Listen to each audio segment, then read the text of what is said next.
चातुर्वर्ण्यं मया दृष्टम् गुणकर्म विभागशः तस्य कर्तारमपि माम् विद्यकर्तारमव्ययम् न माम् कर्माणि लिम्पन्ति न मे कर्मफले स्पृहा इति माम् योऽभिजानाति कर्मभिर्न स बध्यते। गुण एवं कर्म अनुसारे ମୁଁ 4 ପ୍ରକାରର ବର୍ଣ୍ଣ ବା ବୃତ୍ତି ସୃଷ୍ଟି କରିଥିଲି। ଯଦିଓ ମୁଁ ଏହି ଶ୍ରେଣୀ ବିଭାଗର ସ୍ରଷ୍ଟା, ତେବେ ମୋତେ ଅକର୍ତ୍ତା ତଥା ଚିରନ୍ତନ ବିବେଚନା କର। କୌଣସି କର୍ମ ମୋତେ ପ୍ରଭାବିତ କରେ ନାହିଁ। କୌଣସି କର୍ମଫଳ ପ୍ରତି ମୋର ସ୍ପୃହା ବି ନାହିଁ। ଯେଉଁମାନେ ମୋତେ ଏହି ରୂପରେ ଜାଣନ୍ତି, ସେମାନେ କର୍ମଫଳର ବନ୍ଧନରେ ବାନ୍ଧି ହୁଅନ୍ତି ନାହିଁ। ବେଦ ହିସାବରେ ମନୁଷ୍ୟକୁ 4ଟି ଶ୍ରେଣୀରେ ବିଭକ୍ତ କରାଯାଇଛି, କିନ୍ତୁ ଏହି ଶ୍ରେଣୀଗୁଡ଼ିକ ଜନ୍ମଜାତ ନୁହେଁ। ମନୁଷ୍ୟ ନିଜର କର୍ମ ଏବଂ ଜନ୍ମ ଯୋଗୁଁ ଗୋଟିଏ ଶ୍ରେଣୀଭୁକ୍ତ ହୋଇଥାଏ। ମାୟା ଶକ୍ତି ତ୍ରିଗୁଣଯୁକ୍ତ ଅଟେ। ସତ୍ୱଗୁଣ ବା ସଦ୍ଗୁଣ, ରଜଗୁଣ କାମନାଯୁକ୍ତ ଗୁଣ ଏବଂ ତମୋଗୁଣ ଅଜ୍ଞାନ ଗୁଣ। ଯେଉଁ ବ୍ୟକ୍ତିଠାରେ ସତ୍ୱଗୁଣ ଥାଏ, ସେ ବ୍ୟକ୍ତିମାନେ ବ୍ରାହ୍ମଣ ଶ୍ରେଣୀର ଅଟନ୍ତି। ସେମାନେ ମୁଖ୍ୟତଃ ପୂଜା ଅର୍ଚ୍ଚନା ତଥା ଶିକ୍ଷାଦାନ କରିଥାନ୍ତି। ଯେଉଁମାନଙ୍କଠାରେ ରଜଗୁଣ ପ୍ରବଳ ମାତ୍ରାରେ ଥାଏ କିନ୍ତୁ କିଛି ମାତ୍ରାରେ ସତ୍ୱଗୁଣ ବି ଥାଏ, ସେମାନେ ହେଉଛନ୍ତି କ୍ଷତ୍ରିୟ। ସେମାନେ ଶାସନ କରିବା ତଥା ପରିଚାଳନା ଆଦି କର୍ମରେ ନିଯୁକ୍ତ ରୁହନ୍ତି। ବୈଶ୍ୟମାନଙ୍କଠାରେ ରଜଗୁଣ ତଥା କିଛି ମାତ୍ରାରେ ତମୋଗୁଣ ଥାଏ। ସେମାନେ ବ୍ୟବସାୟୀ ତଥା କୃଷକ ଶ୍ରେଣୀର ଅଟନ୍ତି।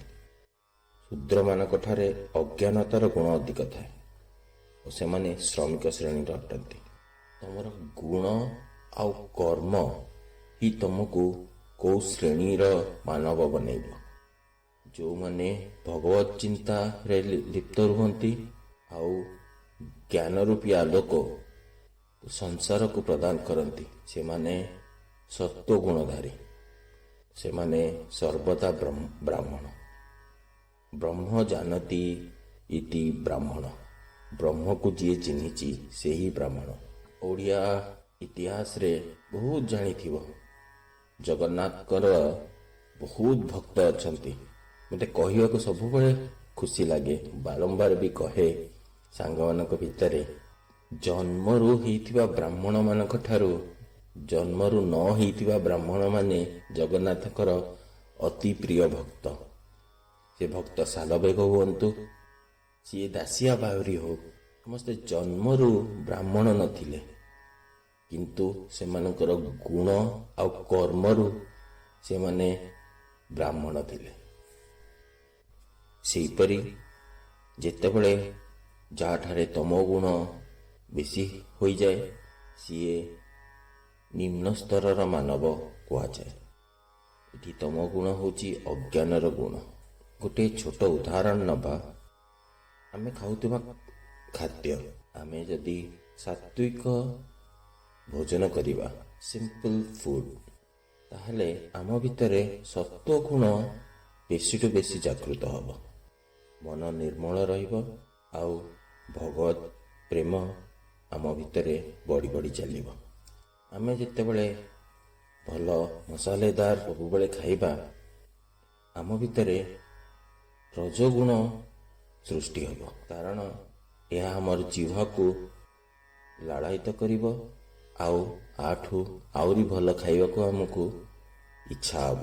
ସେହିପରି ଆମେ ଯଦି ସବୁଦିନ ଆମିଷ ଭୋଜନ କରିବା, ଆମ ଭିତରେ ତମ ଗୁଣ ସୃଷ୍ଟି ହେବ, କାରଣ ଆମେ ଆହୁରି ବେଶୀ ଜୀବହତ୍ୟା ପ୍ରତି ଆକୃଷ୍ଟ ହେବା। ସେହିପରି ଥରେ ଆମ ଭିତରେ ଏହିପରି ଗୁଣ ସବୁ ସୃଷ୍ଟି ହେଲେ ଆମର ଚିନ୍ତାଧାରା ବି ସେହିପରି ହେବାକୁ ଲାଗିବ, ଆଉ ଶେଷରେ ଚିନ୍ତାଧାରା ଅନୁସାରେ ଆମ କର୍ମ ବି ପ୍ରଭାବିତ ହେବ। ଯଦିଓ ଭଗବାନ ସଂସାରର ସମସ୍ତ ଯୋଜନାର ସ୍ରଷ୍ଟା ଅଟନ୍ତି, ତଥାପି ସେ ଅକର୍ତ୍ତା ଅଟନ୍ତି। ଯେମିତି ବର୍ଷା ଜଳ ସବୁ ଜାଗାରେ ସମାନ ହିସାବରେ ପଡ଼େ, କିନ୍ତୁ କେତେ ମଞ୍ଜିରୁ ବିଶାଳ ବଡ଼ ଗଛ ଅଙ୍କୁରିତ ହୁଏ, ଆଉ କେତେ ମଞ୍ଜିରୁ ସୁନ୍ଦର ଫୁଲ ଫୁଟିଥାଏ, ଆଉ କେତେରୁ କଣ୍ଟାଯୁକ୍ତ ଗୁଳ୍ମ ବାହାରିଥାଏ। କିନ୍ତୁ ବର୍ଷା ଏଠି ନିରପେକ୍ଷ ଅଟେ। ଏହି ସବୁ ଭିନ୍ନତା ପାଇଁ ବର୍ଷା କେବେ ଦାୟୀ ହୁଏ ନା। ସେହିପରି ଭଗବାନ ଜୀବକୁ କର୍ମ କରିବାର ଶକ୍ତି ଦେଇଥାନ୍ତି। ଏହି ଶକ୍ତି ସେମାନେ କିପରି ଉପଯୋଗ କରିବେ ସେ ନିର୍ଣ୍ଣୟ ନେବାରେ ଜୀବ ସ୍ୱତନ୍ତ୍ର ଅଟେ। ତା କାର୍ଯ୍ୟ ପାଇଁ ଭଗବାନ ଦାୟୀ ନୁହନ୍ତି। ଶୁଦ୍ଧ ବ୍ୟକ୍ତିତ୍ୱ କୌଣସି ଅଶୁଦ୍ଧ ସ୍ଥିତି ବା ବସ୍ତୁର ସମ୍ପର୍କରେ ଆସିଲେ ମଧ୍ୟ ଅଶୁଦ୍ଧ ହୁଏ ନାହିଁ, ଯେପରି ସୂର୍ଯ୍ୟ, ଅଗ୍ନି, ଗଙ୍ଗା।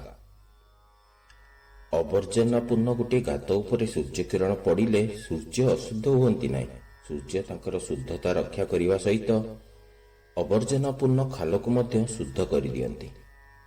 ସେହିପରି ଅଗ୍ନିରେ କୌଣସି ଅଶୁଦ୍ଧ ବସ୍ତୁ ଅର୍ପଣ କଲେ ମଧ୍ୟ ଅଗ୍ନି ନିଜର ଶୁଦ୍ଧତା ବଜାୟ ରଖେ। ଅଗ୍ନି ପବିତ୍ର ଏବଂ ଯାହା ବି ଏଥିରେ ସମର୍ପିତ ହୁଏ ଶୁଦ୍ଧ ହୋଇଯାଏ। ଗଙ୍ଗାରେ ଅନେକ ନର୍ଦ୍ଦମାର ଜଳ ମିଶିଥାଏ, କିନ୍ତୁ ତାହା ଗଙ୍ଗାକୁ ନର୍ଦ୍ଦମାରେ ପରିଣତ କରେ ନାହିଁ। ଗଙ୍ଗା ଅପବିତ୍ର ନର୍ଦ୍ଦମାର ଜଳକୁ ମଧ୍ୟ ପବିତ୍ର ଗଙ୍ଗାରେ ପରିଣତ କରିଦିଏ। ଭଗବାନ ଯେଉଁ ସବୁ କର୍ମ କରିଥାନ୍ତି ତା ଦ୍ୱାରା ସ୍ୱୟଂ ଭଗବାନ କେବେ ଅପବିତ୍ର ହୁଅନ୍ତି ନାହିଁ। ବ୍ୟକ୍ତି ଯେତେବେଳେ ଫଳ ଭୋଗର କାମନା ନେଇ କର୍ମ କରିଥାଏ, ସେ କର୍ମ ତାକୁ କର୍ମ ବନ୍ଧନରେ ପକାଇ ଦିଏ। କିନ୍ତୁ ଭଗବାନଙ୍କ କର୍ମରେ ନିଜସ୍ୱ ସ୍ୱାର୍ଥ ନିହିତ ନଥାଏ। ତାଙ୍କର ପ୍ରତ୍ୟେକ କର୍ମ ଜୀବ ପ୍ରତି କୃପା ଉଦ୍ଦେଶ୍ୟରେ ହୋଇଥାଏ। ସେଥିପାଇଁ ଯଦିଓ ସେ ପ୍ରତ୍ୟକ୍ଷ ବା ପରୋକ୍ଷ ଭାବରେ ସଂସାରର ପରିଚାଳନା କରିଥାନ୍ତି ଏବଂ ବିଭିନ୍ନ କର୍ମରେ ଲିପ୍ତ ରହନ୍ତି, ତଥାପି ସେ କର୍ମଫଳ ଦ୍ୱାରା କଳଙ୍କିତ ହୁଅନ୍ତି ନାହିଁ। ଏଠାରେ ଶ୍ରୀକୃଷ୍ଣ କହିଛନ୍ତି, କର୍ମଫଳଠାରୁ ସେ ଊର୍ଦ୍ଧ୍ୱରେ ସ୍ଥିତ ଅଟନ୍ତି। ବ୍ରହ୍ମନିଷ୍ଠ ମହାପୁରୁଷମାନେ ମଧ୍ୟ ମାୟାଶକ୍ତିର ଊର୍ଦ୍ଧ୍ୱରେ ରୁହନ୍ତି। ଯେହେତୁ ସେମାନଙ୍କର ପ୍ରତ୍ୟେକ କର୍ମ ଭଗବାନଙ୍କ ପ୍ରତି ପ୍ରେମ ଦ୍ୱାରା ସମ୍ପନ୍ନ ହୋଇଥାଏ, କର୍ମର କର୍ମଫଳ ଜନିତ ପ୍ରତିକ୍ରିୟାରେ ସେମାନେ ବାନ୍ଧି ହୁଅନ୍ତି ନାହିଁ। ଯେଉଁ ଭକ୍ତମାନେ ଭଗବାନଙ୍କ ପାଦପଦ୍ମରେ ସେବା କରି ତୃପ୍ତ ରହିଥାନ୍ତି, ସାଂସାରିକ କର୍ମ ସେମାନଙ୍କୁ କୌଣସି ପ୍ରକାରର ଦୋଷଯୁକ୍ତ କରିପାରେ ନାହିଁ। ସେହିପରି ଯେଉଁମାନେ ଯୋଗଶକ୍ତି ଦ୍ୱାରା କର୍ମବନ୍ଧନରୁ ମୁକ୍ତ ହୋଇଥାନ୍ତି, ସେହି ଜ୍ଞାନୀ ଯୋଗୀଙ୍କୁ ମଧ୍ୟ କର୍ମ ଦୂଷିତ କରିପାରେ ନାହିଁ। ଏପରି କ୍ଷେତ୍ରରେ ଭଗବାନ ଯିଏ ସ୍ୱେଚ୍ଛାରେ ଦିବ୍ୟ ରୂପ ଧାରଣ କରନ୍ତି, ବନ୍ଧନଯୁକ୍ତ ହେବାର ପ୍ରଶ୍ନ ହିଁ ଉଠେ ନାହିଁ। ଓମ୍ ନମୋ ଭଗବତେ ବାସୁଦେବାୟ।